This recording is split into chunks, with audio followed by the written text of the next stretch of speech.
안녕하세요. 저는 인쇄소를 운영하면서 하루하루 살고 있는 여자입니다. 잉크 냄새 때문에 머리가 아프고 기계 돌아가는 소리에 진절머리가 날 때면 항상 이 채널의 사연을 듣고는 하는데요. 저도 얼마 전에 정말 드라마 같은 일이 생겨서 이렇게 사연을 보내게 되었습니다. 주변 사람들이 꼭 좀 제 이야기를 제보해보라고 하더라고요. 혼자 듣기 아깝다고 하면서요. 저에게는 말 못할 상처가 있어요. 지금도 생각하면 가슴이 시큰거리지요. 저에게는 언니가 한 명 있습니다. 저희 자매는 어릴 때 부모님을 일찍 여의었어요. 언니가 중학교 2학년 때 아빠가 뇌출혈로 돌아가셨으니까요. 그리고 엄마는 고등학교 1학년 때 하늘로 떠났습니다. 유방암 말기라는 것을 돌아가시기 직전에 알게 되었어요. 가슴을 부여잡고 쓰러진 엄마는 병원에서 암세포가 손도 쓸 수 없을 정도로 많이 퍼졌다는 것을 듣게 되었죠. 엄마, 죽으면 안 돼. 엄마 죽으면 우리 자매 어떻게 살라고. 엄마 없는 세상은 너무너무 무섭단 말이야. 제발, 제발. 엄마는 저희 두 자매 손을 꼭 잡으면서 어떻게든 버틸 거고 완치할 거니까 포기하지 않을 거니까 걱정 말라고 해주었습니다. 엄마 신경 쓰지 말고 학교 갔다 오라고 하면서요. 하지만 하늘은 저희 가족 편이 아니더라고요. 꼬박 3개월간 항암 치료를 받다가 결국 의사의 권유에 엄마를 편하게 놓아주기로 하였고 기도 삽관술을 포기하면서 엄마는 하늘로 떠났어요. 학교를 갔다가 병원에 간 저는 엄마가 돌아가시기 10분 전에 엄마 손을 꼭 잡았습니다. 너무 아프고 통증 때문에 말 한마디 못했던 엄마는 죽기 전에 안간힘을 써서 말했어요. 너희 둘이 꼭 의지하면서 살아라.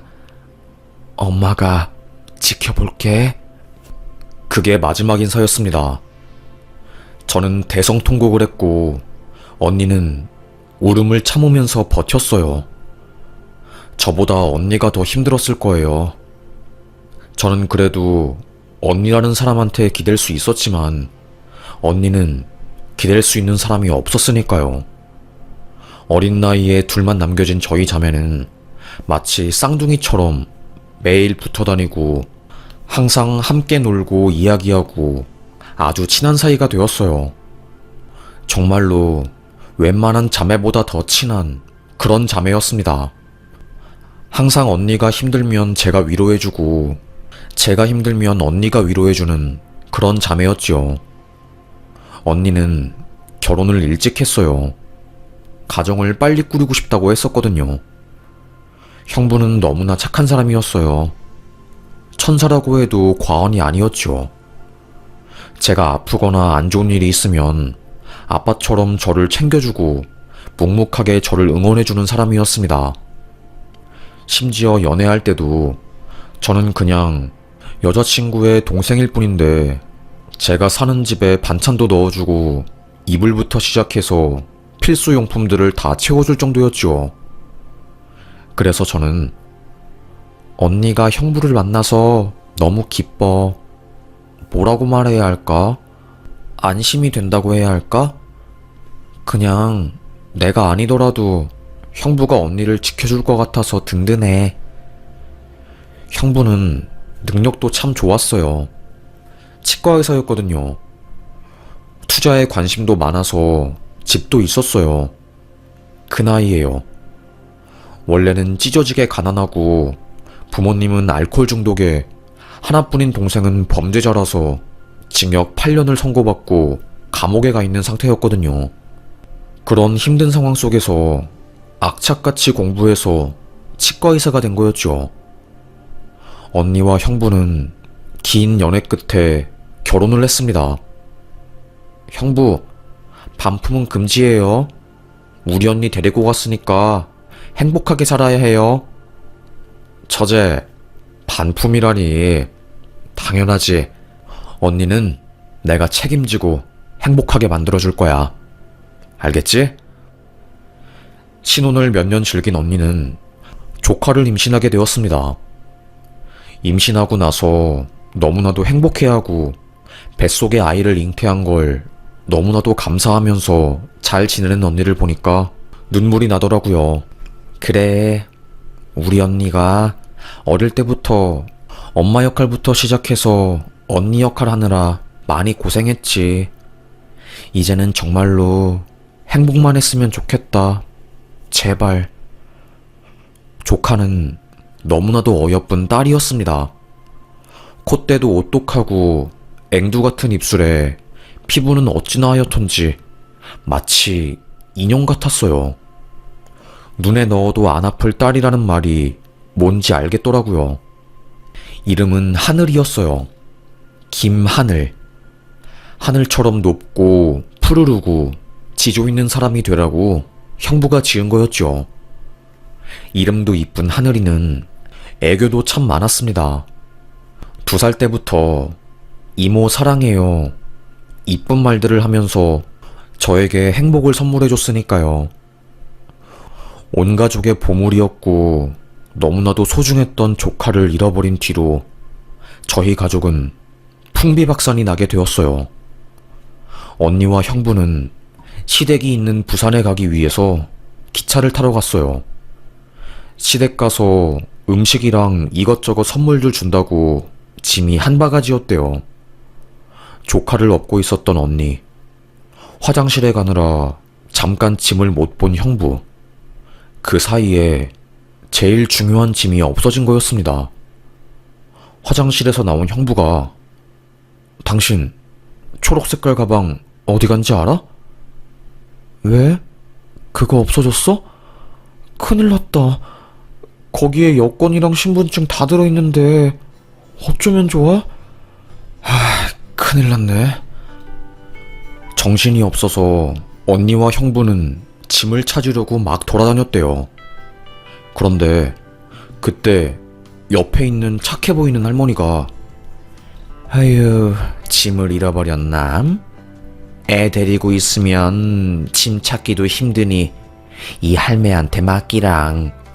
여기서 업고 있을게랑. 언니는 아무것도 모르고 순수하니까 할머니가 도와준다는 말에 애를 맡기고 잠깐 영무실에 갔다 온 거였습니다. 그 찰나의 순간 3분도 안 되는 시간에 조카가 사라진 거였어요. 너무 놀란 언니는 여기에 보라 색깔 옷 입은 할머니 못 보셨어요? 애 업고 있었던. 글쎄요, 본 것 같기도 하고. 한순간에 조카를 데리고 있는 할머니가 사라진 거였습니다. 형부는 영무실에 가서 보라 색깔 옷을 입은 할머니를 찾는다고 방송을 요청하고 언니는 눈물을 흘리면서 그 할머니를 찾았어요. 하늘아, 하늘아.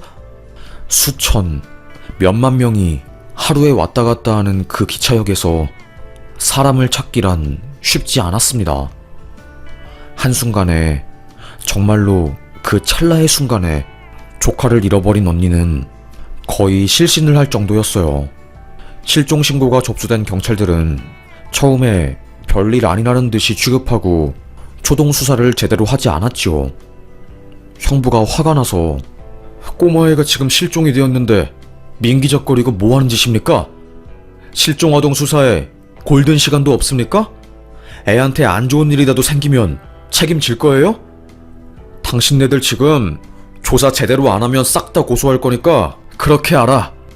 고래고래 소리를 지르고 난리를 치자 그제서야 움직이고 수사를 하더군요. 몇몇 행인이 한 할머니가 앙앙 우는 애를 업고 지나갔다는 것을 목격했고 그걸 토대로 수사를 했습니다. 그 근처에는 공장과 옷 만드는 지하실이 많았어요. 그 수백 군데 일대를 싹 다 뒤지고 난리도 아니었습니다. 그때 저랑 언니가 안 거였어요.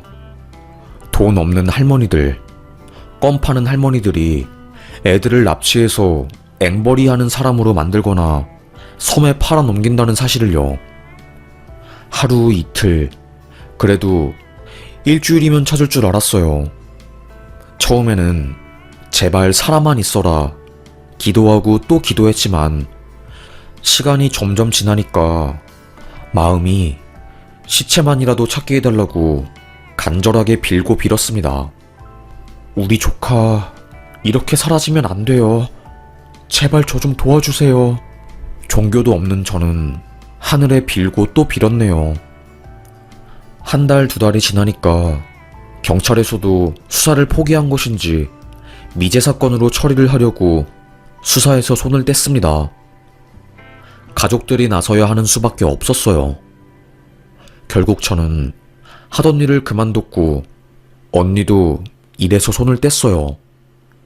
형부도 치과의사 일을 잠시 그만두고 저희 세 가족은 봉고차를 하나 사서 거기에 현수막을 걸었습니다. 아이를 찾습니다. 오른쪽 볼에 까만 점. 웃을 때 어금니 영구치가 안 나서 안 보임. 이름은 김하늘. 손등에 화상 자국이 있음. 장난 전화도 어마어마하게 걸려왔어요. 참 웃긴 게 사람들은 실종자 가족 가슴이 타들어가고 썩어 들어가는데 장난 전화를 걸더라고요. 살해금이라도 받으려고 허위 신고 받은 거는 말도 못해요. 어마어마했죠. 전국을 돌아다녔네요. 섬이란 섬도 다 가본 것 같아요. 남해에 있는 섬 20군데 넘게 돌아다녔어요. 전단지를 들고서 혹시 여기에 이 꼬마 못 보셨나요? 실종되어서 혹시 섬에 있나 해서요. 에휴, 뭐 육지에서 오는 사람들은 전부 성인이지. 어린애가 섬에 와서 못하겠노. 파이다 파이. 없어 그런 애는. 섬 사람들 이야기를 들어보니 그런 일이 설령 있다고 해도 성인이 아닌 꼬마애는 들어오지 않는다고 하더라고요. 그래서 저희 가족은 복지원을 돌아다니면서 수소문을 했어요. 거의 2년 동안은 경제적인 활동도 안 하고 모아둔 돈을 다 쓰면서 전단지를 돌리고 살았던 것 같아요. 보육원 원장님들에게 제 조카예요. 혹시라도 비슷하게 생긴 아이가 온다면 꼭 좀 연락해주세요. 살해는 정말로 든든하게 해드리겠습니다. 제발 부탁드립니다. 알겠어요. 아휴, 어쩌면 좋아. 어쩌다가 이런 일이. 하지만 걸려오는 전화는 없었어요. 저도 슬슬 돈이 떨어지고 똥줄이 타더라고요. 아무래도 현실은 냉혹했으니까요. 결국 언니네 부부는 집을 팔고 그 돈으로 생활하기 시작했어요. 저는 하는 수 없이 복직하긴 했지만 아무래도 엄마 아빠인 언니와 형부는 그럴 수가 없었나 봐요. 몸도 좋고 키도 컸던 형부는 깡 말라서 금방이라도 쓰러질 것 같은 모습으로 변했고 언니는 눈밑이 퀭하고 광대가 툭 튀어나왔어요. 안색은 너무나도 어둡고 매일 울면서 잠드느라 눈이 팅팅 부어 있었죠. 몸도 많이 망가졌어요. 매달 하던 생리는 안 한 지 3년이 넘었고 정신병과 환청, 우울증이 언니를 너무나도 크게 괴롭혔습니다. 약이 없으면 살 수 없는 인생이 된 거예요. 어떻게 하니? 내가 그날 내 딸을 데리고 가지 않았으면, 시댁을 가지 않았으면 그날 어쩐지 일진이 사나웠는데 어떻게 이럴 수가 있니? 언니 잘못이 아니야. 그러니까 제발 탓하지 마. 제발 언니. 죄책감 때문에 살 수가 없어. 딸을 그냥 내가 데리고 있었으면 상황이 달라질 수도 있지 않았을까 하는 마음에 죽을 것 같아 정말로. 곁에서 지켜볼 수밖에 없으니 저도 너무 힘들었습니다. 결국 언니는 병이 나고야 말았어요. 암에 걸렸습니다. 극심한 스트레스가 가장 큰 원인일 거라고 병원에서 그러더군요. 이렇게 고통이 심한데 어떻게 참으셨어요? 이 정도면 저희 환자들은 마약성 진통제 먹으면서 버팁니다. 딸내미를 잃은 고통보다는 작기 때문에 버티고 또 버틴 거죠. 뭐 다른 건 없습니다. 항암 치료를 시작한 언니는 이렇게 생명을 연장하고 싶지 않다면서 치료를 포기했어요. 그리고는 진통제를 잔뜩 받아서 퇴원을 했습니다. 이미 가정은 파탄이 났고 집도 팔았기에 돈 한 푼 없는 상황이었죠. 형부도 치과 의사 일을 그만두고 아이 찾는 일을 하느라 머리가 하얗게 샜어요. 언니를 간병하는 1년간 형부는 많이 늙어 있었어요. 처제, 와이프가 만약에 죽으면 나는 앞으로 어떻게 살아야 할지 모르겠다.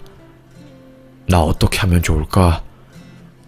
형부, 안 좋은 소리 하지 마세요. 우리 언니 그렇게 쉽게 안 죽어요. 그러니까 마음 약한 소리 제발 하지 말아요. 하지만 세상은 역시나 저희 가족 편이 아니었어요. 언니는 약 1년간의 투병 끝에 세상을 떠나게 되었습니다.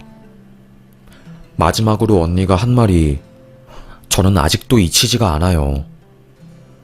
내가 하늘에 가서 우리 딸내미를 볼 수 있다면 나는 오히려 좋아.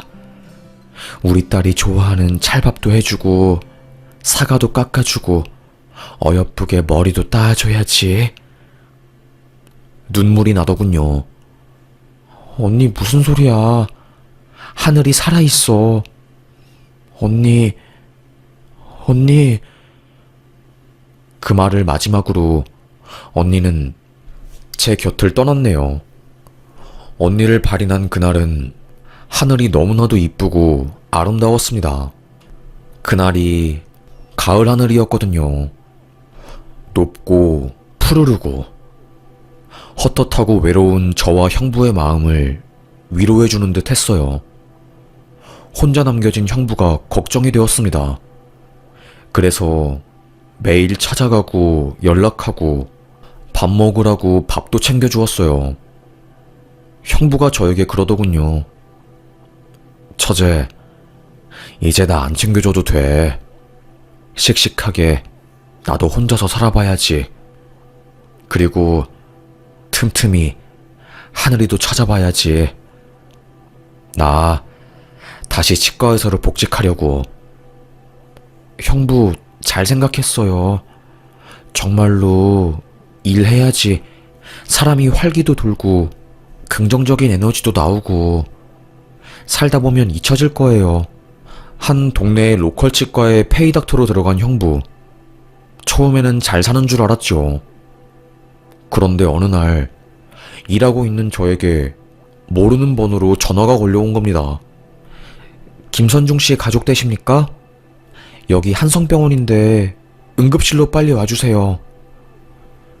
심장이 쿵 떨어지는 줄 알았어요. 무슨 일이냐고, 갑자기 무슨 소리냐고 물었습니다. 응급하고 환자가 위독하니 바로 와달라는 전화였습니다. 심장이 쿵쿵거리는 소리가 귓가에도 들리는 것 같았습니다. 알고 보니 잘 지내고 있는 줄 알았던 형부는 극심한 우울증에 시달린 거였어요. 딸도 잃고 아내마저 암으로 떠나니 혼자 남게 된 삶이 너무나도 고통스럽고 힘들었던 거였죠.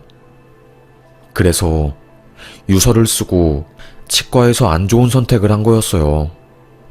처제, 이런 모습 보이게 되어서 정말 미안해. 나는 더 이상 버틸 힘이 없어. 그래도 아내 생각해서, 우리 딸내미 생각해서 버티고 버티려고 했는데 하루하루가 너무 고통스러우니까 정말 못 버티겠어, 이제는. 처제한테 미안하지만 우리 하늘이 꼭 좀 찾아줘. 부탁할게. 그리고 하늘이 찾으면 나랑 아내한테 와서 보여줘.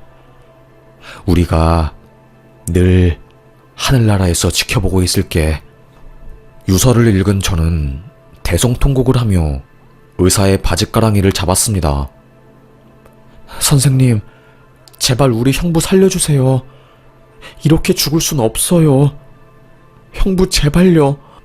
닭똥 같은 눈물을 흘리면서 그 병원 로비가 떠나가라 울었습니다. 결국 형부는 하늘로 떠났어요. 저산소 치료까지 받았지만 이미 가망이 없는 상태에서 시작된 치료였기 때문에 결국 하루를 넘기지 못하고 사망하게 되었습니다.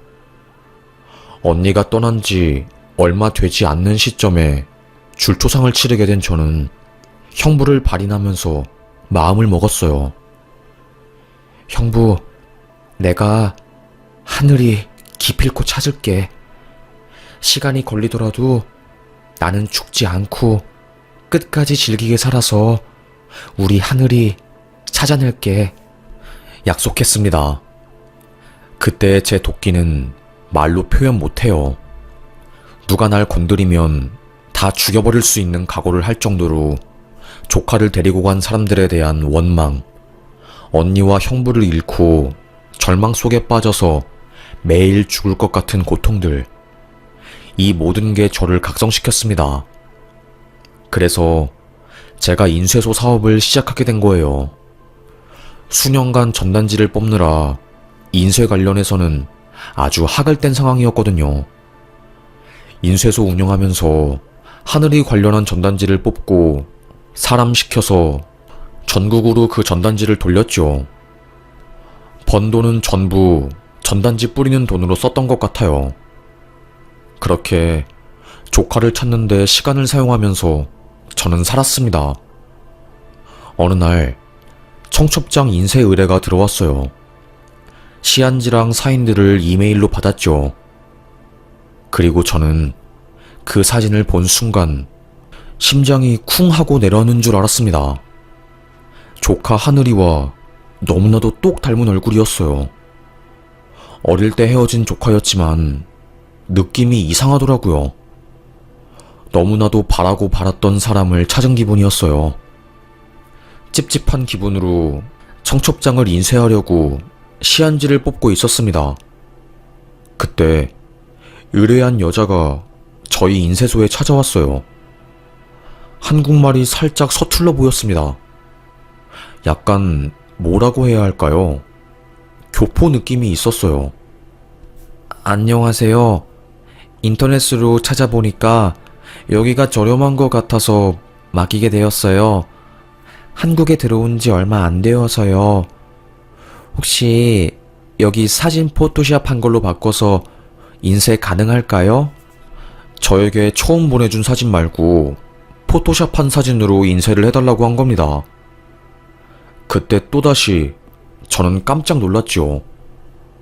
자세히 보니까 포토샵 하기 전의 사진에는 신부 손등에 흉터가 있었어요. 저는 고개를 올려 그녀의 손등을 본 순간 하늘이의 손등에 있었던 화상 흉터와 거의 똑같은 자국을 발견할 수 있었습니다. 놀란 저는 조심스럽게 그냥 이건 궁금해서 물어보는 건데 혹시 그 흉터 왜 생긴 건가요? 네?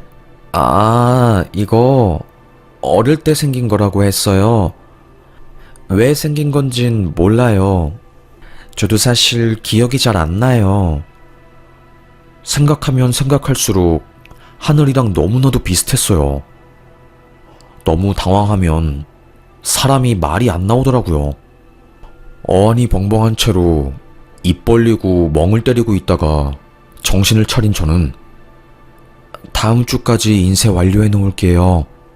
그리고 혹시나 해서 이거 전단지 하나 받아가셨으면 좋겠어요.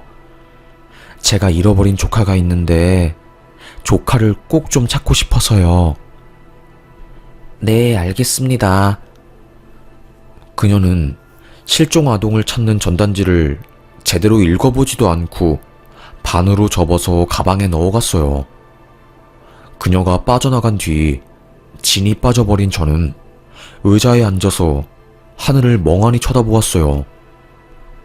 너무나도 간절한 마음에 이제는 내가 헛것을 본 건가? 아무리 생각해도 하늘이랑 너무 비슷하게 생긴 것 같은데 어떻게 하지? 이상하네. 별의 별 생각이 다 들었습니다. 그렇다고 해서 그 여자한테 가정사를 물어볼 수도 없는 노릇이었어요. 약속된 청첩장 인쇄 날짜를 지키기 위해서 인쇄를 하고 있었던 어느 날 인쇄소로 따르릉 따르릉 전화가 울리는 거였어요. 네, 성광인쇄소입니다. 어떤 일이시죠? 안녕하세요. 저번에 청첩장 부탁한 사람인데요. 혹시 오늘 찾아가도 되나요? 그거 아직 완성 못했는데요. 다음 주 월요일까지 아니었나요? 급하게 찾아야 할 일이 있으신가요? 아니요. 청첩장을 찾으려고 하는 게 아니라 드릴 말씀이 있어서요. 그러면 제가 저녁 9시까지 있으니까 찾아오세요. 전화를 끊은 저는 너무 놀라서 심장이 쿵쿵거렸어요. 1시간 정도 지났을까요? 누가 저희 인쇄소 문을 열고 들어오더라고요. 눈이 팅팅 부은 한 여자와 남자였습니다. 아까 전화한 사람이었어요. 안녕하세요, 사장님. 제가 저번에 받은 실종아동 전단지를 읽어봤는데 궁금한 게 있어서요. 사실 제가 입양아인데. 그녀가 입양아라는 소리를 들은 순간 저는 확신했습니다. 얘가 하늘이가 맞구나 라고요. 그녀는 자신의 이야기를 들려주었어요. 아주 어릴 때 기차역에서 엄마를 잃어버린 기억이 있었다고. 그리고 어떤 시설에 갔다가 영문도 없이 미국으로 가게 되었고, 거기서 좋은 양부모님들을 만나서 한국에 있을 때의 기억을 거의 다 까먹었다고 하더라고요. 그렇게 거기서 대학도 나오고 바이올린을 전공해서 전 세계를 돌아다니면서 오케스트라 단원으로 활동을 하던 중에 남편을 만나게 되었고, 한국인이었던 남편과 결혼하기 위해서 얼마 전에 한국으로 들어온 거라고 하더라고요.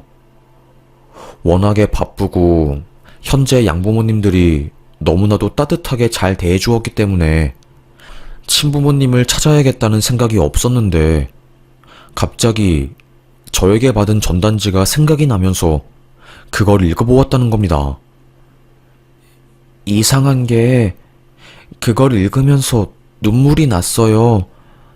어릴 때 제 이름이 생각이 나더라고요. 저는 지금 루시아로 살고 있지만 원래 이름은 하늘이었어요. 엄마가 하늘아, 제 이름을 부르며 입에 김에 싼 밥을 넣어주고 가을 선바람이 불 때 엄마의 무릎팍에 누워서 귀를 살살 파며 스르륵 잠들었던 그때가 생각이 났어요. 눈물이 나더라고요. 똑똑한 하늘이는 집안의 구조도 생생하게 기억하고 있었고 빨간색 냉장고 색깔도 말한 겁니다. 확신했죠. 하늘이구나. 하늘에 있는 언니랑 형부가 나랑 하늘이가 이어질 수 있게끔 해주었구나 라면서요. 하늘이는 결혼 준비를 하면서 자기가 원래 있었던 고아원에 자료를 찾으러 가고 양부모님들한테 연락을 했나봐요. 거기서 본인이 입양되게 된 과정을 듣게 되었고 경찰서에 가서 입양가족 찾기 신청을 했다는 겁니다. 유전자 검사를 의뢰해서 만약에 일치하는 게 나오면 우리가 가족이 맞을 거라고 하면서요. 저도 혹시나 하는 마음에 유전자를 등록해 놓은 게 있었거든요. 그리고 알게 되었죠. 그 당시에는 가난하고 돈 없는 할머니나 할아버지들이 친근한 척 하면서 애기들을 데리고 가서 보육원에 팔아 넘긴다는 것을요. 지금은 보조금이 없지만 그 시절만 해도 애들을 미국이나 해외에 입양을 보내면 국가기관에서 보조금을 주는 게 있었대요. 그래서 부모 있는 아이들이 영문도 없이 해외에 입양을 간 일이 은근히 많았다고 합니다. 그거 몰랐던 저와 언니 그리고 형부는 십수년간 헛발질을 한 거였죠. 전국 곳곳을 다 다녔으니까요. 섬부터 시작해서 정말 오지란 오지는 다 간 것 같아요. 저는 인쇄소 창고에서 쾌쾌하게 묵은 앨범을 가지고 왔습니다. 손바닥으로 먼지를 쓱 쓸어내고 마음이 아파서 들여다보지 못한 앨범을 조심스럽게 열었어요. 언니와 형부 그리고 하늘이가 찍은 사진들이 넣어져 있었죠. 빨간 냉장고 앞에서 하얀색 스타킹과 노란색 원피스를 입고 활짝 웃는 하늘이, 마당에서 친할머니랑 오디를 따먹는 하늘이, 엄마의 다리를 잡고 술래잡기 놀이를 하는 하늘이, 너무나도 행복했던 하늘이가 가득 담긴 마음 아픈 앨범을 몇 년 만에 열어서 찬찬히 넘겨보았어요. 하늘이도 그렇고 저도 그렇고 그걸 보자마자 눈물이 나오더라고요. 우리는 이야기했죠. 유전자 검사 결과 안 봐도 우리는 가족인 것 같다면서요. 7살에 실종된 하늘이는 제가 생각한 것보다 더 자세하게 집에 대해서 기억하고 있었어요. 저는 하늘아, 결혼식 꼭 갈게. 어쩜 이렇게 만날 수 있니? 이모, 꼭 오세요. 꼭. 그렇게 3주 뒤 경찰에서 연락이 왔어요. 실종 아들 유전자 등록에서 일치하는 유전자를 찾았다고 하면서요. 네, 맞았습니다. 그녀가 제 조카가 맞았어요. 그제서야 조금은 불안했던 마음이 확 풀리면서 저는 펑펑 울며 하늘이를 껴안았습니다. 그때의 그 감정은 말로 표현 못해요. 막 이상한 소리를 내면서 언니랑 형부가 살아있었다면 얼마나 좋았을까? 저만 이 행복을 누리기 아까워서 미안해서 눈물만 나왔습니다. 하늘이의 결혼식, 은하수 별빛을 수놓은 것처럼 너무나도 아름답고 찬란했던 예식장, 그곳에서 너무나도 잘 커서 결혼을 하는 하늘이를 보면서 왜 자꾸 눈물만 나는지, 좋은 날인데, 정말 좋은 날인데 왜 이렇게 가슴은 찢어질 것 같던지요. 양가 부모님을 소개하던 날 하늘이의 양부모님께서 저를 사람들에게 소개시켜주고 그날 하객들에게 하늘이는 자신의 출생의 비밀에 대해서 말해주었습니다. 저를 키워주신 양부모님, 그리고 낳아주시고 의도치 않게 저를 잃어버린 친부모님, 다른 곳에 있었지만 하늘 아래에서 날 찾겠다는 희망을 놓지 않아 주셔서 감사합니다. 절을 하며 고개를 숙인 하늘이는 한동안 일어나지 못했어요. 눈물을 뚝뚝 흘렸기 때문이었죠. 그렇게 찬란했던 결혼식이 끝나고 하늘이와 양가 부모님들이 먼저 간 곳은 신혼여행을 위한 공항이 아니었어요. 바로 형부와 언니가 있는 곳이었죠. 묘 앞에 있던 언니와 형부의 사진, 그걸 보며 한참을 울었습니다. 하늘이는 엄마, 아빠, 나왔어. 엄마, 아빠. 말을 못 잇고 펑펑 울었습니다. 양부모님들은 영어로 우리 엄마 아빠에게 고맙다고 인사를 해주었고, 하늘이의 남편도 절을 하면서 고생 많으셨다고 인사를 드렸어요. 하늘이는 2시간 동안 봉분을 껴안고 펑펑 울었네요. 살아있을 때 봤으면 얼마나 좋았을까. 그래도 이모라도 만나게 되어서 너무나도 고맙다고 하늘이는 연신 고맙다는 말을 했습니다. 저는 형부에게 형부, 나 약속 지켰다. 내가 하늘이 꼭 찾아서 형부한테 보여준다고 했지? 이렇게 하늘이 찾게 되었어. 이제는 하늘에서 걱정하지 말고 하늘이는 내가 잘 책임질게. 거기서 편하게 있어. 마지막 인사를 했네요. 로스앤젤레스와 하와이로 신혼여행을 떠난 하늘이는 너무나도 행복해 보였습니다. 그걸로 된 거였어요. 하늘이가 행복하고 편안하고 충만하게 살고 있었으면 그걸로 전 행복한 거였습니다. 그리고 그날 밤 꿈에 한 번도 나오지 않았던 언니와 형부가 나와서 저를 꼭 안아주고 갔어요. 아무 말도 하지 않았지만 그 온기와 품이 꿈이었지만 그대로 느껴졌습니다. 말을 안 해도 눈빛만으로 그 마음을 다 아는 때가 있잖아요. 딱 그거였죠. 아마도 하늘이와 함께 언니와 형부를 찾아간 그날 하늘에서 전부 다 저희를 보고 있었나 봐요. 그래서 꿈에 나온 건가 봐요. 하늘이를 찾은 저는 인쇄소를 접었습니다. 그리고 제가 하고 싶었던 일을 하면서 살고 있어요. 대신에 여전히 실종아동으로 고통받는 가족들을 위해서 인쇄 관련한 봉사를 하면서 살고 있네요. 지금이야 실종이 되면 금방 찾을 수 있는 시대이지만 그때는 정말로 이런 일이 많았어서 지금도 고통받고 있는 가족들이 많은 것 같아요. 하루빨리 아동들이 집으로 돌아가길 바라고 부디 안 좋은 사건 사고가 일어나지 않았으면 좋겠습니다. 너무나도 오랜 시간 고통스러웠고 너무나도 오랜 시간 늪에 빠져 있는 것 같았어요. 그래도 포기하지 않으니 희망이 찾아온 것 같습니다. 저는 앞으로도 봉사하면서 하늘이를 찾게 된 것에 대해서 감사하며 살려고 해요. 하늘이를 찾게 된 것은 제가 잘해서 찾은 게 아니라 정말로 온 우주가 저를 도와준 거기 때문입니다. 그래서 그에 대해서 보답하는 삶을 살려고 합니다. 그게 제가 해야 하는 도리라고 생각이 드네요.